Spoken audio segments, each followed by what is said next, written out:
देखो सॉफ्टवेयर होता क्या है, जैसे हार्डवेयर है और उसके बाद मैंने बताया था कि यूज़र रहता है, मतलब चलाने वाला।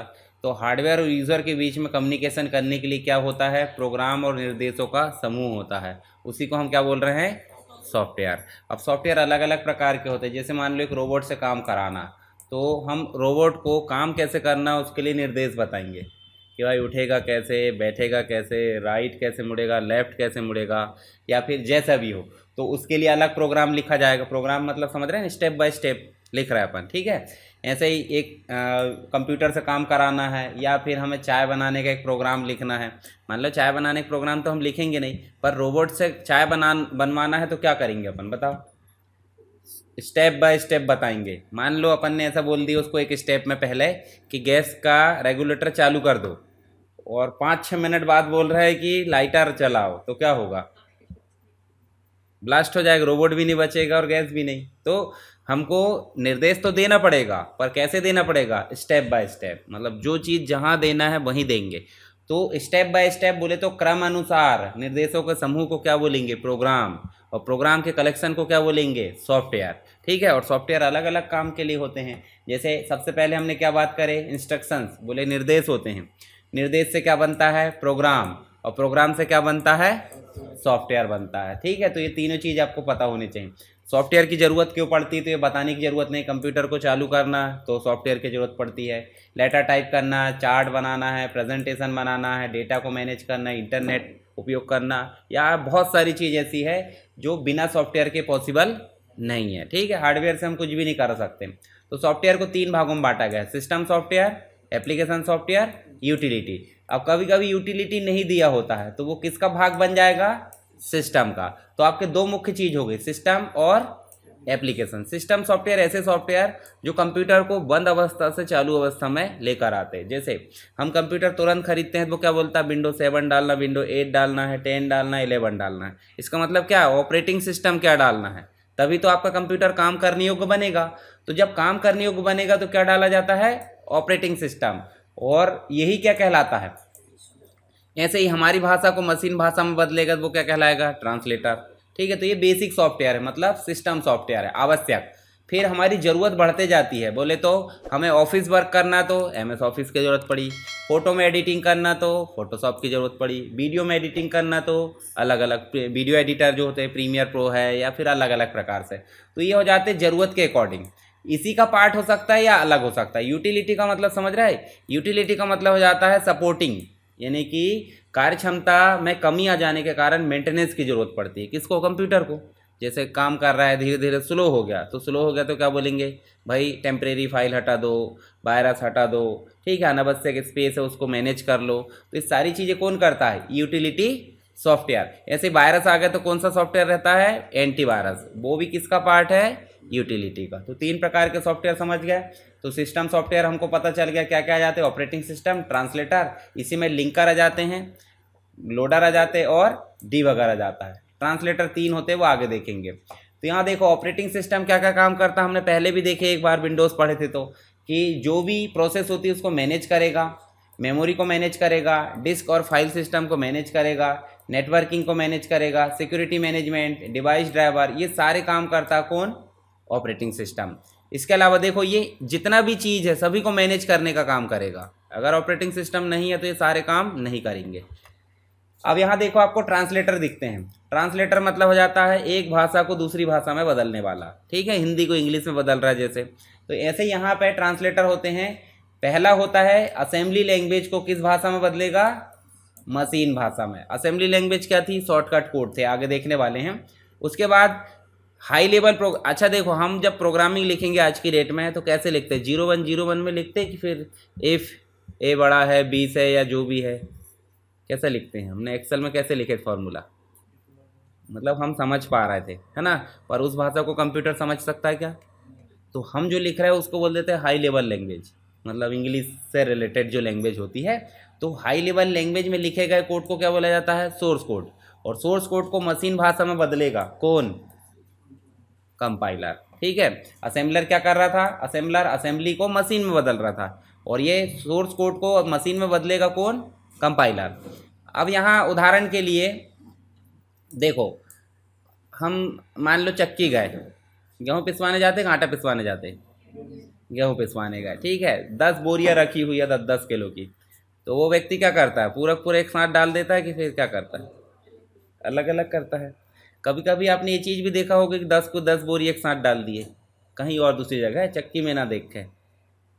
उदाहरण के लिए हम ऐसा बोल दो कि यहाँ पे मान लो 10 व्यक्ति है, ये देखो, ठीक है, अब कोई बोल रहा है कि इन 10 की चेकिंग करना है, तो सब इकट्ठे आए, हमने बोले किसी के साथ गड़बड़ तो नहीं है, बोले नहीं, जाओ, इकट्ठा हो गई चेकिंग।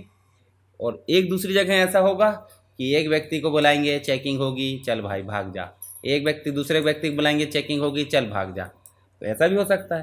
तो ज़्यादा टाइम किस में लगेगा, एक एक में। और वो पहले वाले में क्या हो रहा था, पर गलती किस में पकड़ में आएगी, है ना, टाइम लग रहा है परंतु भरोसेमंद है, और पहले वाले में टाइम नहीं लग रहा है परंतु भरोसेमंद कम है, कोई व्यक्ति झूठ भी बोल सकता है।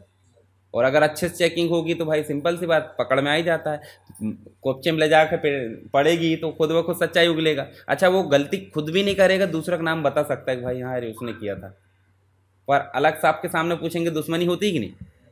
मान लो अमित से पूछे कि भाई कि क्या बता इनमें से कोई, नहीं मेरे को नहीं पता, पर अकेले में ले जाकर पूछेंगे तो मेरा नाम मत बताना, मैंने नहीं बताया, धीरे से, है ना, ये होता है ना। तो एक एक को चेक करने में क्या हो रहा है, गलती तुरंत पकड़ में आ जा रही, पर इकट्ठे अगर चेक कर ली और बाद में गलती देखना है तो फिर दिक्कत होती है।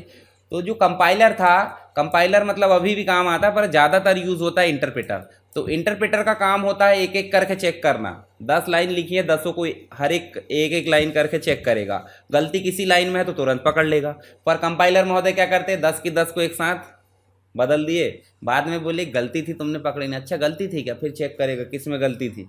तो गलती ढूंढना कठिन किस में है, कंपाइलर में, और गलती ढूंढना किस में आसान है, भले ही थोड़ा सा लेट हो रहा है परंतु अच्छा काम हो रहा है, ठीक है। तो दोनों में अंतर क्या हुआ, सिर्फ दोनों ही हाई लेवल को मशीन में बदलेंगे, और ये तो रन भी कर देता है परंतु ये एक एक करके करता है, और ये क्या करता है एक साथ, ठीक है। तो दोनों में अंतर देख लेना। ये हो गया असेंबली को मशीन में बदलेगा कौन, असेंबलर। ऐसे ही हाई लेवल को मशीन में बदलेगा कौन, कंपाइलर। अगर एरर है तो यहीं पे एरर आ जाएगी। इसके बाद इंटरप्रेटर क्या करता है, सोर्स कोड को मशीन में बदलेगा, मशीन को फिर रन करेगा, तो 2 काम करता है ये। चलो ये अंतर पढ़ लेना। ऐसे लिंकर देखो, हमने जो कोड बनाए थे वो कैसा था, हमने लिखे थे हाई लेवल प्रोग्रामिंग में, तो उसको कंपाइलर ने क्या करा, मशीन कोड में, मशीन कोड को क्या बोल देते हैं, ऑब्जेक्ट फाइल या ऑब्जेक्ट कोड। परंतु आपको तो रन करना है ना, और रन करने के लिए मशीन कोड रन नहीं होता, क्या रन होता है, EXE। अच्छा, आप एप्लीकेशन डाउनलोड करते मोबाइल में, उसका एक्सटेंशन क्या होता है, टाइप। जैसे MS वर्ड का एक्सटेंशन पूछो .docx होता है, MS एक्सेल का XLSX होता है, PPT किसका होता है, पावर पॉइंट का। ऐसे ही अगर मान लो आपको एप्लीकेशन डाउनलोड करने बोलूँ मैं, व्हाट्सअप, तो व्हाट्सअप का टाइप क्या होगा, व्हाट्सअप तो लिखा है पर उसका टाइप क्या होगा, बताओ, बताना है ना, कमेंट में बताना। तो यहाँ पे कंप्यूटर में जो भी फाइल रन होती है उसका टाइप होता है .exe। मोबाइल का नहीं बता रहा हूँ मैं, कंप्यूटर का, मोबाइल का आपको बताना है। और लोडर उसको लोड करके क्या कर देता है, एग्जीक्यूट कर देता है। इसी दौरान कोई ना कोई गलती आती है। देखो, एक तो गलती आती है परिवर्तन करते समय, मतलब ट्रांसलेट करते समय, तो वो कंपाइलेशन एरर हो गई।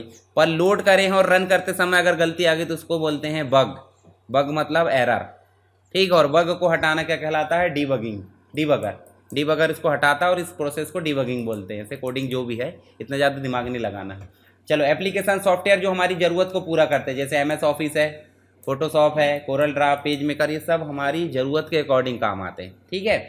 जैसे यहाँ देखेंगे तो किसी भी प्रकार, मतलब टाइपिंग करना, एडिटिंग करना, फॉर्मेटिंग करना है, जो भी करना है, तो वो सब क्या कहलाते हैं, वर्ड प्रोसेसिंग सॉफ्टवेयर। इसी में आ जाता हमारा MS वर्ड, और MS वर्ड से रिलेटेड जितने भी सॉफ्टवेयर है वो सब वर्ड प्रोसेसिंग कहलाएंगे। फिर उसके बाद हम सीट बनाते हैं, कैलकुलेशन करते हैं, फॉर्मूला लगाते हैं, सारी चीज़ें वो किस में करते हैं, स्प्रेडशीट में। और स्प्रेडशीट का काम कौन करता है, MS एक्सेल, ठीक है। MS एक्सेल से रिलेटेड जितने भी आ जाएंगे वो सब स्प्रेडशीट में आ जाएंगे। उसके अलावा जब हम प्रेजेंटेशन बनाते हैं तो हमको ज़रूरत पड़ती है प्रेजेंटेशन सॉफ्टवेयर की, तो पावर पॉइंट आता, पावर पॉइंट से रिलेटेड सभी इसमें आ जाएंगे। फिर कभी कभी हम विजिटिंग कार्ड बनाना चाहते हैं, शादी के card, visiting card, invitation card बनाते कि नहीं बनाते, तो सब कार्ड जो बनते हैं वो DTP सॉफ्टवेयर में बनते हैं। किस में बनते हैं, DTP, तो DTP डेस्कटॉप पब्लिशिंग हो जाता है। फिर आप जैसे वीडियो एडिटिंग करोगे या फिर ग्राफिक्स एडिटिंग करोगे, जो भी चीज़ें करोगे वो सब किस में जाएंगे, मल्टीमीडिया में। जैसे गाने मिक्सिंग कर रहे हैं आप, डीजे वाले करते हैं कि नहीं, तो मल्टीमीडिया सॉफ्टवेयर में करेंगे। गुणा भाग जोड़ घटाना जो भी करना है टैली में करते हैं, टैली या फिर अकाउंटिंग से रिलेटेड, इसमें एक्सेल भी आ जाएगा और टैली भी। इसके अलावा डेटाबेस से रिलेटेड मैनेजमेंट करना तो कौन सा सॉफ्टवेयर आएगा, डेटाबेस का काम कौन से सॉफ्टवेयर में करते हैं हम, MS एक्सेस में, ठीक है। उसके बाद हम इंटरनेट से रिलेटेड कोई भी काम कर रहे हैं तो कौन से सॉफ्टवेयर लगते हैं हमको, वेब ब्राउज़र, वेब ब्राउज़र करते हैं ना। तो ये सब हो गए एप्लीकेशन सॉफ्टवेयर के प्रकार। जैसे एग्जाम में आपसे पूछा जाएगा कि वर्ड प्रोसेसिंग सॉफ्टवेयर को समझाइए, स्प्रेडशीट को समझाइए, प्रेजेंटेशन को समझाइए, DTP को, कोई सेपरेट भी पूछ सकता है, कोई अलग अलग पूछ सकता है या कॉमन पूछ सकता है। तो यहाँ सबका दिया है। वर्ड प्रोसेसिंग में क्या कहा जाएगा, माइक्रोसॉफ्ट वर्ड, DOCS आएगा, मतलब जो गूगल का होता है, वर्डपैड आ जाएगा, लोटस आ जाएगा, बहुत सारे हो जाते हैं। ऐसे ही आप देखोगे। अच्छा, वर्ड प्रोसेसिंग मैंने शुरू में ही बता दिया है, जिसका काम क्रिएट करना, एडिट करना, सेव करना, प्रिंट करना, ये सारे काम अगर कोई एप्लीकेशन कर रहा है तो वो कौन से काम कहलाते हैं, वर्ड प्रोसेसिंग, ठीक है। तो ये अलग अलग प्रकार, जैसे मेमोज बनाना, बुक्स बनाना, न्यूज़लेटर, लेटर बनाना, रिपोर्ट है, रिज्यूम बनाना है, आर्टिकल्स लिखना है, बहुत सारे काम कौन करता है, वर्ड प्रोसेसिंग सॉफ्टवेयर करता है। जैसे MS वर्ड हो गया, इसके बारे में पढ़ लेना, ठीक है। गूगल डॉक्स हो गया, वर्डपैड हो गया, तो इनके बारे में आपको पता होना चाहिए कि कब रिलीज़ हुआ, किसने बनाया, ठीक है, कौन से ऑपरेटिंग सिस्टम में चलता है, सारी चीज़ें बेसिक 4-5 पॉइंट पता होंगे तो आपको लिखने में आसानी होगी। पता चल रहा कुछ नहीं पता और आप पहले जा रहे हो, तो बिना रास्ते के नहीं भागना है, रास्ते में ही भागना है। रास्ते में थोड़ा ऐसा रहता है कि भाई 2 गाड़ियाँ जाती, थोड़ा हम किनारे में भी भटक जाते हैं, तो किनारा भटकेंगे तो मजबूरी में भटके हैं, जानबूझ के भटके क्या नहीं, तो हमको रास्ते में ही चलना है। तो जैसे MS वर्ड की बात करें तो किसने बनाया बताओ, माइक्रोसॉफ्ट ने। सबसे पहली बार बना था कब, 1983 में। उसके बाद स्टेबल वर्जन हमको ज़्यादा दिमाग, किस में लिखा गया इसको, C++ में, बैकएंड में कोडिंग की गई है, ठीक है। विंडोज़ 10, ये जो ऑपरेटिंग सिस्टम है वो किस किस में चलता है, विंडोज़ 10, मतलब जो लेटेस्ट वाला बोला जा रहा है, देखो ऑफिस 365, ठीक है। पुराने वर्जन तो पुराने में चल जाते, कोई दिक्कत नहीं, पर 365 की भी। उसके बाद विंडोज़ सर्वर 16 में, 365 बस की बात की जा रही है। विंडोज़ 7 में चल सकता है ये। आर्किटेक्चर की बात करें तो 32 बिट 64 बिट भी हो सकता है, देखे था अपन ने। और इसका टाइप कैसा है, वर्ड प्रोसेसिंग है, ठीक है, वर्ड प्रोसेसर है ये। ऐसे इसके बारे में देख लेना, गूगल के द्वारा बनाया गया है, 2006 में लॉन्च किया गया था, जावा में लिखा गया, जावास्क्रिप्ट में लिखा गया है, ठीक है। कहाँ चलता है ये देखो, वेब एप्लीकेशन है, इंटरनेट में चलेगा। कहाँ कहाँ चल सकता है, एंड्रॉयड, iOS और क्रोम में। इसके अलावा देखो 100 से अधिक लैंग्वेज सपोर्ट करता है, हमको तो हिंदी इंग्लिश चाहिए ना सिर्फ, तो कोई दिक्कत नहीं, 100 है पर। उसके अलावा इसकी वेबसाइट भी देख लो, google.com डॉक्स। इसके अलावा ये क्या है, माइक्रोसॉफ्ट के द्वारा बनाया गया 1995 में, इसके स्टेबल वर्जन देख लो। और इसको भी किस में लिखा गया है, C++ में, माइक्रोसॉफ्ट के द्वारा, और ये भी वर्ड प्रोसेसर है। तो ऐसे बेसिक चीज़ें आपको देख लेना, रटना नहीं है। ऐसे ही लोटस का है, वर्ड परफेक्ट है, ये सारी चीज़ें आपका काम है। मैं आपको नोट्स प्रोवाइड कर दूंगा, अभी शायद दूसरा तीसरा लेक्चर की नहीं मिली है, पहले बस की आई थी उसके नीचे, तो तीनों के एक साथ दे दूंगा। अब स्प्रेडशीट की बात करें तो स्प्रेडशीट करता क्या है, डेटा स्टोर करता है एक्सेल, और क्या कर सकता है, डेटा को एनालिसिस भी कर सकता है, अच्छा क्या है, बुरा क्या है, गलत क्या, सही क्या, सारी चीज़ें।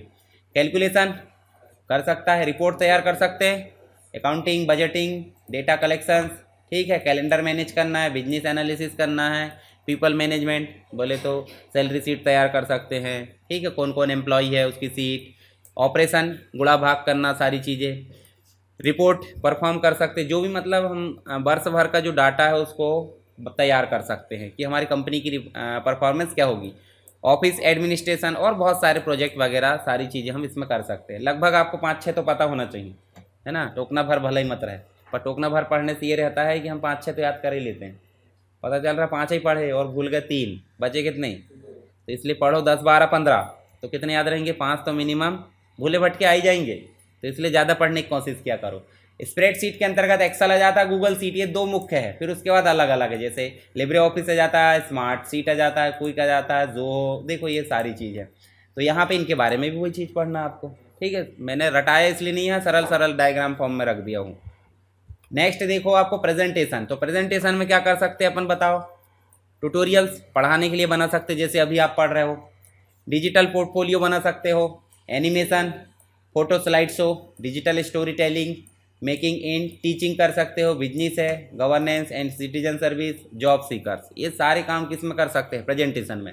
और प्रेजेंटेशन वाले सॉफ्टवेयर कौन कौन से हो गए? Power point, Google slide, Apple की नोट, ये सब अलग अलग प्रकार के। ठीक है, तो ये सब जो है आपकी प्रेजेंटेशन से रिलेटेड सॉफ्टवेयर है। अब बोलोगे कौन कौन से? तो पावर पॉइंट तो मुखिया है हमारा, फिर उसके बाद आ जाता है गूगल का स्लाइड। गूगल का स्लाइड ये है, ये मैक के लिए है। मैक मतलब समझ रहे हैं? एप्पल का। ठीक है, एप्पल के मैकबुक में चलेगा ये ओनली, और ये कहाँ चलेगा? विंडोज़ में। ठीक, ये देखो कि की नोट, ये मैक के लिए ही पावर पॉइंट का नया नाम क्या है? फ्री अवेलेबल है, पर पावर पॉइंट पेड है, पावर पॉइंट के लिए पैसे देना पड़ेगा, और की नोट फ्री में चलता है, करता वही काम है। इसके अलावा देखो ये वाला कौन सा है? की नोट iOS और आईपैड के लिए, मतलब मोबाइल फ़ोन आते हैं कि नहीं एप्पल के, आईफोन, उसमें चलता है ये। तो ये अलग अलग प्रकार से थोड़ा सा पढ़ लेना। फिर डीटीपी के में, डीटीपी की अगर बात करें, डीटीपी में करते क्या अपन? न्यूज़लेटर्स, ब्रोशर्स तैयार करना, मैगजीन्स, बुक, और जितने भी प्रिंटेड मटेरियल होते हैं वो सब काम आ जाते हैं डीटीपी में। ठीक है, तो डीटीपी के अंतर्गत क्या जाता बताओ? एडोब पेज मेकर आप सेकंड सेम में पढ़ेंगे, फोटोशॉप पढ़ेंगे आप, इनडिज़ाइन भी इसी का भाई होता है, जिसमें न्यूज़पेपर मैगजीन तैयार होती है। फिर माइक्रोसॉफ्ट पब्लिशर होता है। मैंने आपको लेबल बताया था, लेबल मतलब वही जैसे इनविटेशन कार्ड है, शादी का कार्ड, उसमें अपन नहीं चिपकाते फलाना सा परिवार, चिट्ठी चिपका दिए, और कभी कभी स्टाइलिश पेन से लिखते भी, तो चिट्ठी चिपकाते हैं, वो लेबल है, और वो लेबल आसानी से बनता है पब्लिशर में। ठीक है, समय मिलेगा तो देखेंगे उसको, अपने सिलेबस में नहीं है, दूर दूर तक नाता नहीं है, फिर भी अपन कर लेंगे उसको। क्वार्क एक्सप्रेस से न्यूज़पेपर में डिज़ाइनिंग होती है। न्यूज़पेपर देखिए आपने, ढेर सारा इतना बड़ा न्यूज़पेपर बनाते हैं, तो वो आसानी डिज़ाइन किस में होता है? क्वार्क एक्सप्रेस में। आपने फ्लैक्स होर्डिंग देखे होंगे, है ना? अब जैसे किसी का बर्थडे है, बधाई दे दिए, है ना? कोई जीता है तो बधाई दे दी, बड़े बड़े होर्डिंग लगे। सारी चीज़ें कहाँ बनती है? कोरल ड्रा में। सेकंड सेम में पढ़ेंगे इसको। फ्रेम मेकर है, ऑफिस, लिब्रे ऑफिस से अलग अलग, इलस्ट्रेटर में भी ग्राफिक्स कोरल से रिलेटेड होती है, पेज स्ट्रीम है, कोरल वेंचुरा है, ये सारे सॉफ्टवेयर है किससे रिलेटेड? डीटीपी से रिलेटेड। ऊपर के दो चार पता होना चाहिए, डिटेल नहीं लिखना है, पर ऐसे देखो मोटा मोटा नहीं लिखोगे आप। एडोब पेज मेकर क्या है, फोटोशॉप क्या है, एडोब इनडिज़ाइन क्या है, इसके अलावा देखो आपको कोरल ड्रा मिलेगा, साथ ही आपको क्या मिलेगा? क्वार्क एक्सप्रेस, फिर इलस्ट्रेटर।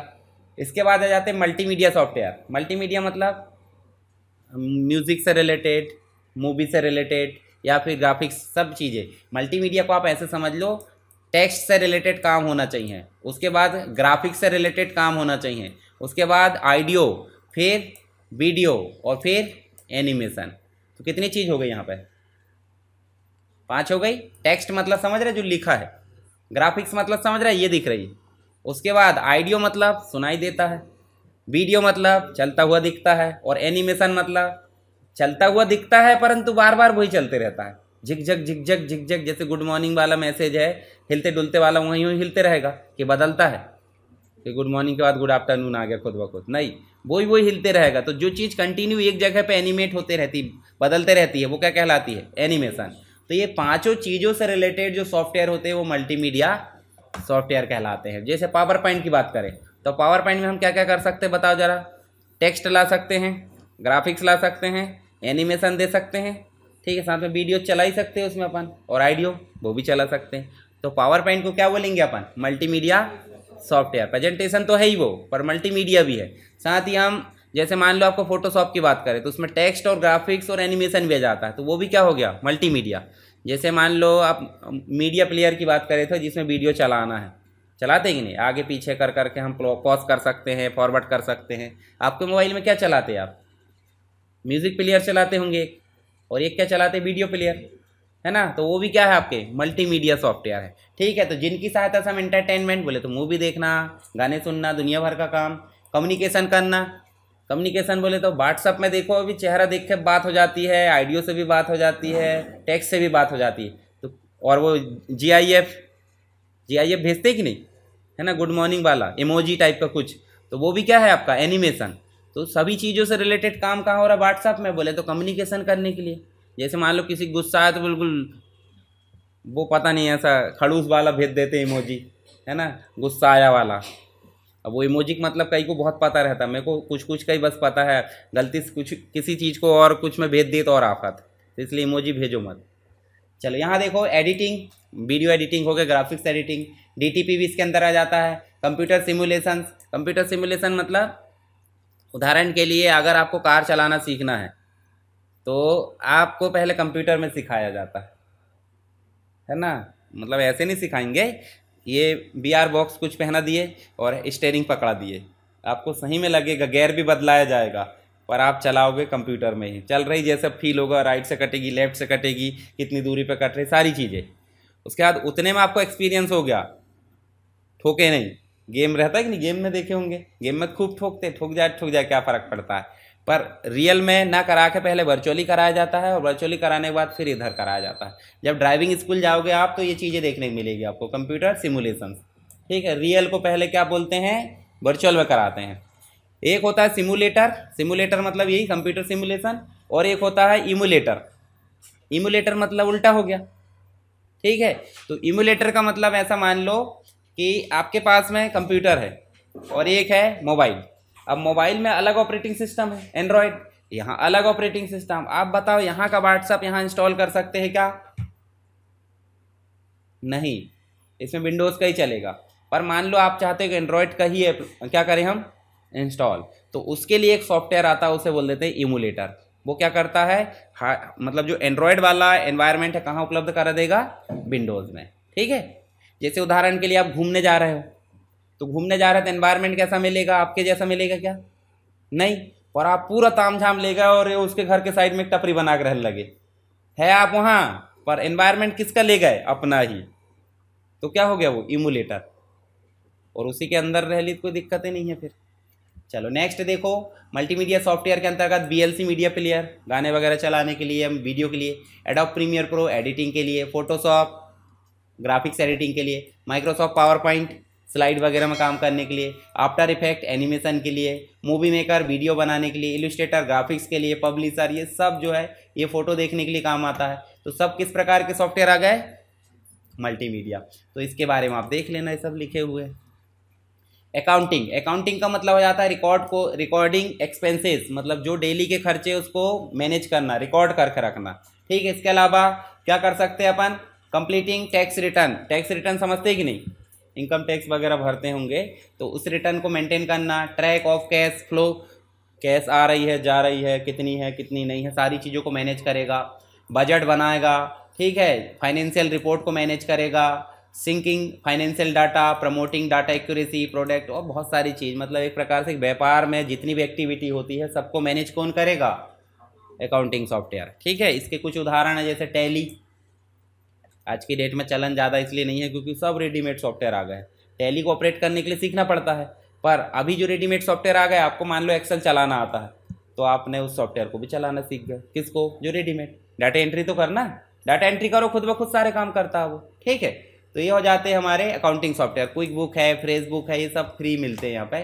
अब आ जाते कौन से, यूटिलिटी, मतलब कंप्यूटर इतना काम कर लिया है तो थोड़ा थकेगा नहीं, तो उसको समय समय पे किसकी ज़रूरत पड़ती है, मेंटेनेंस की। जैसे हम देखो साल में एक आध बार बीमार पड़े जाते हैं, तो वो बीमार नहीं बोलेंगे, उसको मेंटेनेंस बोलेंगे। क्या बोलेंगे, मेंटेनेंस, मतलब मेंटेनेंस की ज़रूरत पड़ गई, या तो आपके शरीर में एनर्जी कम हो गई है, या फिर कुछ ना कुछ ऐसा हुआ है जिससे आपको मतलब मेंटेनेंस ज़रूरत है। तो मेंटेनेंस के लिए क्या कर सकते हैं अपन, नींद में कमी हुई होगी, 8 घंटे की जगह 12 घंटे सो लो, तो क्या हो जाएगी, बॉडी रीबूस्ट, ठीक है। परंतु हम क्या करते हैं, बॉडी हीट मारती हैं तो 2 इंजेक्शन लगवाए या फिर पेन किलर खाए, तो मतलब हमारी बॉडी को ज़रूरत थी किसकी, मेंटेनेंस की, पर हमने उसको क्या दे दिए, केमिकल ही दे दिए।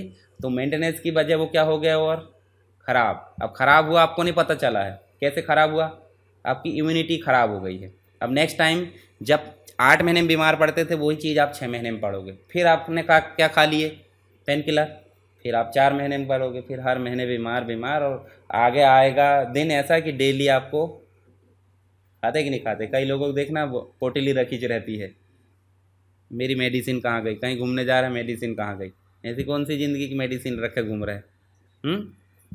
चलो आगे की चीज़ है, ये सब अपन ने देख लिए, नाम देख लेना। चलो थोड़ा सा देख लेते हैं अपन प्रोग्रामिंग लैंग्वेज। अब बताओ, कंप्यूटर सॉफ्टवेयर की बात करें अपन ने, कंप्यूटर सॉफ्टवेयर क्या है, प्रोग्राम और निर्देशों का समूह जिसके थ्रू हम किसी डिवाइस को काम करवा रहे हैं।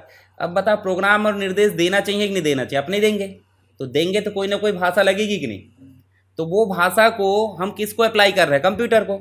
तो कंप्यूटर जिस भाषा या कंप्यूटर को जिस भाषा में प्रोग्रामिंग या प्रोग्राम निर्देश या प्रोग्राम दिए जाते हैं, मतलब क्या बोला जा रहा है कि जिस भी भाषा का उपयोग करके हम कंप्यूटर को निर्देश देंगे तो वो क्या कहलाएगी? कंप्यूटर की लैंग्वेज।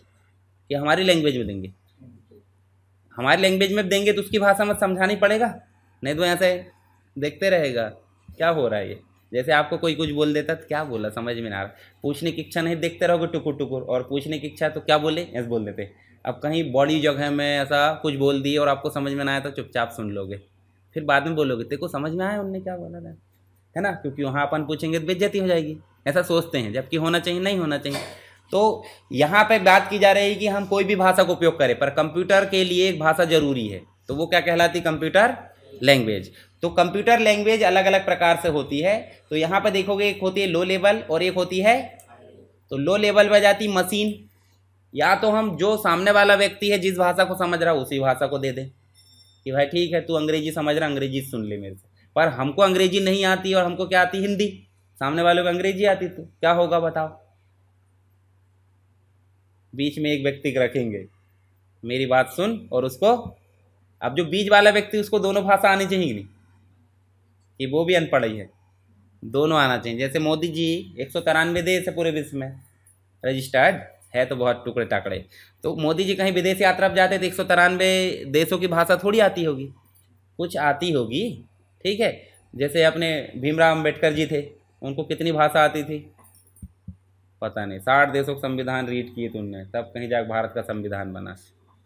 अब 60 देशों का संविधान रीड किए तो कम से कम 30 लैंग्वेज तो आती रही होगी, चलो 60 नहीं आती रही होगी, आप सर्च करके देखना, थोड़ी सी उनकी जीवनी पढ़ना, उसमें पता चल जाएगा कितनी भाषा आती थी, ठीक है। तो मोदी जी क्या ले जाते बीच में? ट्रांसलेटर ले जाते कि ले जाते?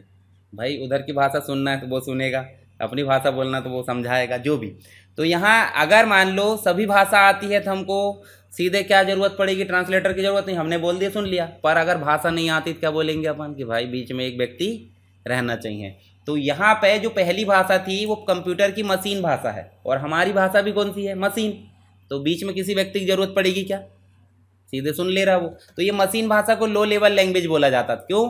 क्योंकि इसमें काम करने में हमारा पसीना निकल जाता था या फिर थक जाते थे, जो भी बोलो। साल भर में जो हमने कोड लिखे वो 1 सेकंड में रन कर देता था, फिर तो कोई काम ही नहीं बचा, साल भर कोडिंग ही करते रहो। फिर उसको सरल करके एक छोटी सी लैंग्वेज बनाएगी जिसका नाम था असेंबली। पर ये लैंग्वेज भी इतनी सरल नहीं थी। पर एक बात बताओ, मशीन भाषा को कंप्यूटर समझ रहा, असेंबली को समझेगा क्या? ये तो हमारे लिए सरल हो गई, उसके लिए तो कठिन हो गई। तो इसमें बीच में क्या लगा? ट्रांसलेटर लगेगा, तो इसके लिए असेंबलर लगेगा। अब भी देखे थे अपन ने पीछे, असेंबली लैंग्वेज को मशीन में बदलना किसकी जरूरत पड़ती है? ट्रांसलेटर की। उसके बाद आई हाई लेवल। ये दोनों में कोडिंग कर करके व्यक्ति थक गया, प्रोग्रामर जो हमारे जैसे के थे पहले, उन्होंने क्या बनाया? High level. हाई लेवल में जैसे मान लो बेसिक, तो बेसिक लैंग्वेज जो थी, इंग्लिश में जो कोड हम लिखते कि नहीं, सेम एज वैसे। तो उसमें क्या हुआ?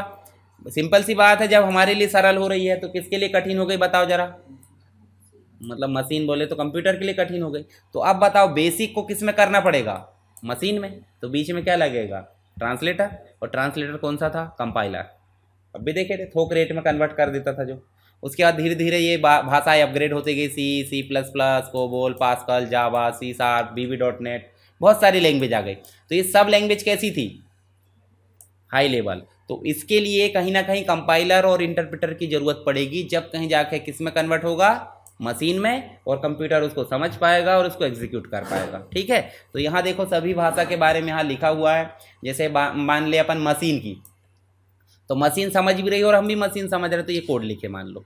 अब बताओ यहाँ असेंबली में कन्वर्ट हुआ तो देखो यही कोड कितना कम हो गया, हो गया। और यहाँ पे हाई लेवल में चले तो देखो हम हमारी लैंग्वेज जैसा ही काम कर पा रहे हैं। अब ये दोनों लैंग्वेज में क्या अंतर देखो जरा। यहाँ पे देखो पूरा पूरा लिखा टाइप है और यहाँ पे बहुत कम। जैसे अपन बोलते हैं ना, किसी को शॉर्टकट में बोल देते कोडिंग में, तो कोडिंग में कौन समझ पाएगा बताओ जरा? जिसको उस कोड का अर्थ पता हो। 2 मित्र है मान लो घनिष्ठ, उन्होंने कुछ कोड डेवलप कर लिए, ठीक, ऐसा दिखाया कुछ भी सिंबल या बोल दिए, तो बोल दिए, तीसरे को समझ में आएगी क्या? नहीं आएगी। पर तीसरे को समझना है तो वो तो कान खो जाने लगेगा, तो उसको असेंबली भाषा समझ में नहीं आएगी, उसने क्या डेवलप कर लिया। तो high level language common language है, हाई लेवल बोले तो ह्यूमन रीडेबल लैंग्वेज, ठीक है। तो इन सब के लिए ज़रूरत पड़ती क्या, इसके लिए कंपाइलर की ज़रूरत पड़ती, इसके लिए असेंबलर की, और इसके लिए कोई ज़रूरत पड़ेगी क्या, नहीं, ये तो मशीन है, ठीक है। तो मशीन लैंग्वेज क्या है हमने समझ गए। असेंबली लैंग्वेज क्या है, जिसमें जैसे मान लो नवंबर लिखना है तो नवंबर को क्या लिख दिया अपन ने, एडिशन लिखना तो एडिशन को क्या लिख दिए, सब, सब्सट्रैक्शन लिखना तो सब लिख दिए, ठीक है। जैसे मान लो आप सब्सट्रैक्शन के लिए क्या बन गया, सब, इसी के बदले में सबमिशन भी तो आ सकता है, सबमिट करते हैं कि नहीं, तो सबमिट करते क्या बोलेंगे अपन, सबमिशन, उसके लिए भी शॉर्टकट में ये लिख दिए। अब दो चीज़ एक साथ लिखेंगे एक जैसी, तो क्या समझेगा व्यक्ति, दिक्कत होगी कि नहीं, फिर मतलब सबमिट समझे, सबमिशन समझे, या फिर सब्सट्रैक्शन समझे।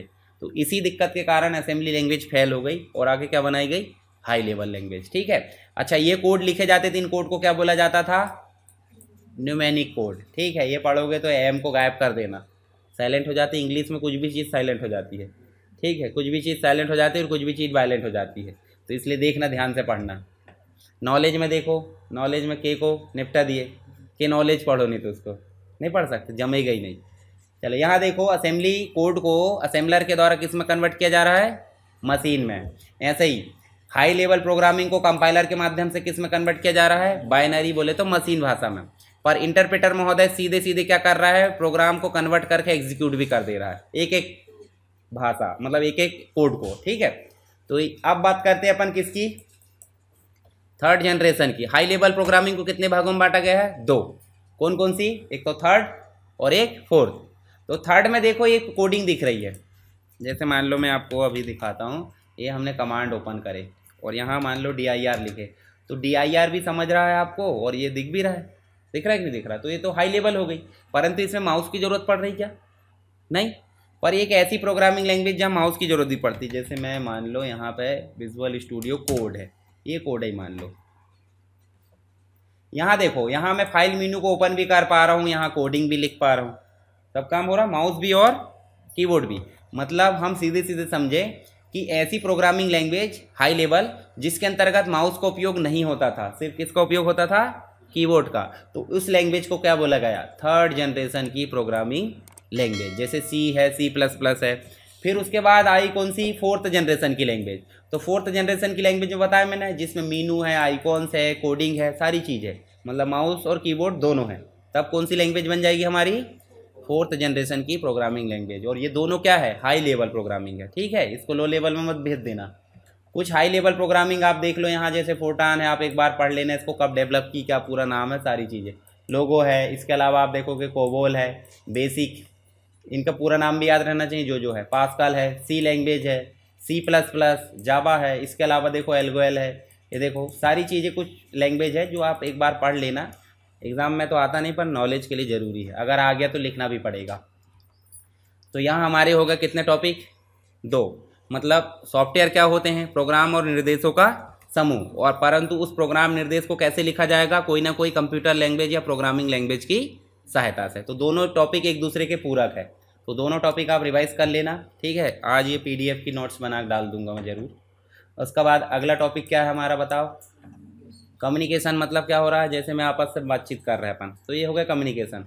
पर मतलब क्या निकला पढ़ने का जब कम्युनिकेशन हो रहा, ये ऐसा कम्युनिकेशन नहीं, पर्टिकुलर इंटरनेट का उपयोग करके कम्युनिकेशन की बात की जा रही है। अब इंटरनेट का उपयोग करेंगे तामझाम लगेगा कि नहीं, भेजने वाला लगेगा, प्राप्त करने वाला लगेगा, फिर वो कंप्यूटर से दूसरे कंप्यूटर तक जोड़ने वाला लगेगा, है ना, और प्राप्त करता तरफ भी कुछ नहीं है तो दिक्कत है फिर, तो ये कम्युनिकेशन कहलाता है। इसके बाद अपन पढ़ेंगे नेटवर्किंग के बारे में, इंटरनेट जो भी है, फिर टोपोलॉजी है, यानी कि 3-4 टॉपिक और बचे हैं, फिर हमारा ये कंप्लीट हो जाएगा।